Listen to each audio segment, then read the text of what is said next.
Hi, welcome to xLR, your Excel learning resources. This video is from our 2-minute short series that focuses on quick video snippets covering basic Microsoft Excel functions. In this video, we will be covering the SUMIF function, a very powerful sum function that allows you to specify conditions for the sum operations. The SUMIF function is just an advanced sum function with an added capability of taking in additional parameters in the form of a data set to look for a matching string to filter out on the conditions to match before performing the sum operation on a range of cells. The SUMIF function has three main attributes: range, criteria, and sum range.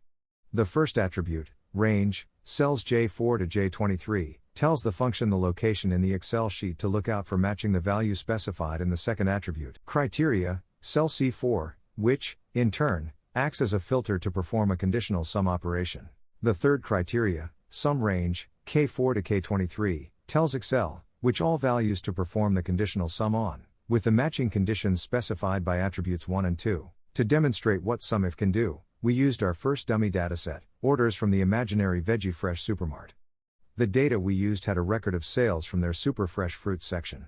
We are using SUMIF to filter out what to consider when using the sum function conditionally to perform addition operations on numbers.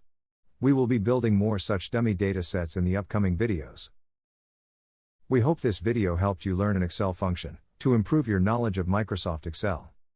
If you found this video useful, please like the video, comment, and subscribe to our channel, and don't forget to share the video with your friends and help them learn something new and upskill.